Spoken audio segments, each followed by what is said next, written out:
বের হয়েছি শুধু বোনের মেয়েকে টিকা দিব, টিকা দিতে গিয়ে কোথায় থেকে কোথায় চলে গেলাম। রিজিক যেখানে টানবে সেখানেই তো যাব। আসসালামু আলাইকুম এভরিওয়ান, সবাই কেমন আছেন? আশা করি সবাই ভালো আছেন। ছোট বোনের মেয়ের আজকে টিকার ডেট ছিল, তো সে একা একা যেতে পারতেছে না। আমাকে বললো যে আপু চলেন আপনি সহ, কারণ টিকা দিতে গেলে বাচ্চা ব্যথা পাবে, বাচ্চা ব্যথা পেলে তারও কষ্ট লাগবে, একা একা যেতে সাহস পাচ্ছে না। তো আমিও চলে গেলাম তার সাথে। আর আমাদের বাসার কাছে মা ও শিশু কল্যাণ কেন্দ্র, ওখানে ফ্রি চিকিৎসা দেওয়া হয়। মা ও শিশুর যাবতীয় চিকিৎসা ওখানে ফ্রি দেওয়া হয়। হসপিটালটার পরিবেশটাও অনেক সুন্দর, পরিষ্কার পরিচ্ছন্ন। আর আমাদের বাচ্চাদের বা আমাদের কোনো সমস্যা হলে আগে ওখানে যাই। আমার ছোট ছেলেকে অনেকবার ওখানে ডাক্তার দেখাইছি। ওখানে চিকিৎসকগুলো অনেক ভালো। মাইজদির আশেপাশে কেউ যদি থেকে থাকেন ওখানে আসতে পারেন। বার্লিংটন মোড়ে এই হসপিটালটা। তো ওখান থেকে টিকা দিয়ে ছোট বোনটাকে নিয়ে বের হয়ে গেলাম। বের হয়ে কিছু ছবি আর ভিডিও করে নিলাম, কারণ ওখানের পরিবেশটা অনেক সুন্দর আর চারপাশে অনেকগুলা ফুল গাছ ছিল, তো দেখতে ভালোই লাগছে, সেজন্য কিছু শুট করে নিলাম। বের হয়ে আমি আমার বাসার দিকে চলে আসতে চাইছিলাম, কিন্তু ছোট বোনটা বলল যে না, বাসায় চলেন, বাসায় একটু বসে তারপরে চলে যায়। আজকে বাসায় যাওয়ার কোনো ইচ্ছে ছিল না, তো ছোট বোনটার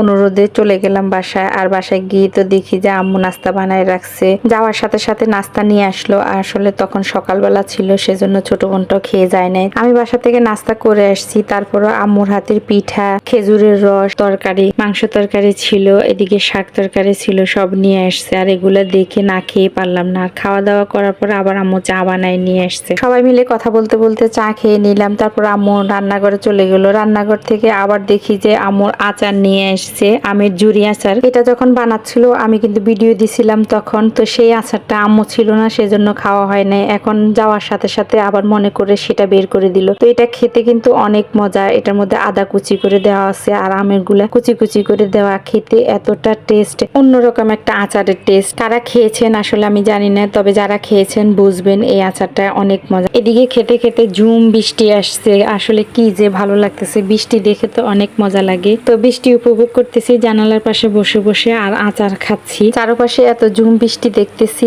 আর আমি গান করতেছিলাম। আর এই গানটাও আপনাদের সাথে শেয়ার করলাম একটু। আমার বাসাটা হচ্ছে রোডের সাইডে, সেজন্য আমার বাসাটার আশপাশে এত বেশি গাছালি নাই। তো আম্মুর বাসার আশেপাশে কিন্তু অনেক গাছ, পরিবেশটাও অনেক সুন্দর লাগে। তো সেজন্য বৃষ্টিটাও দেখতে অনেক সুন্দর লাগতেছে। আর আমি তো অনেক ছবি ভিডিও এগুলো করে নিছি। এগুলো করতে করতে আমার আর রান্না করে যাওয়া হয় নাই। এদিকে আবার আম্মু নিয়ে আসছে রং চা, চাল ভাজা। আসলে বৃষ্টির দিনে আমরা এগুলো খেয়ে থাকি, এতটা মজা লাগে। কারণ চাল ভাজা, যে কোনো ভাজা সাথে চা, আর তো কথাই নাই। চা খেতে খেতে অনেকক্ষণ আড্ডা দিলাম। বের হওয়ার কোনো অবস্থা নেই, প্রচুর বৃষ্টি হচ্ছে। এদিকে আম্মু চলে গেছে রান্নাঘরে আর রান্না টান্না শেষ করে আমাদেরকে ডাকাডাকি করতেছে খাওয়ার জন্য। আমি তো আজকে দেখি নাই আম্মু কি রান্না করছে, কারণ যাওয়ার আর সুযোগ হয় নাই। বৃষ্টি দেখতে দেখতে সময় পার হয়ে গেছে। আজকে তো আমার যাওয়ার কথাই ছিল না আসলে, তো রিজিক ছিল ওখানে, সেজন্যই ওখানে টেনে নিয়ে গেছে। আম্মু বেড়ে দিচ্ছে সবাইকে আর আমিও বসে পড়লাম খাওয়ার জন্য। আম্মু এখানে লতি দিয়ে, চিংড়ি মাছ দিয়ে, আলু দিয়ে, কাঁঠালে বিচি দিয়ে রান্না করছে। আর এই তরকারিটা আমার কাছে অনেক মজা লাগে। তারপর আম্মু বুটের ডাল দিয়ে, মুরগির মাংস দিয়ে,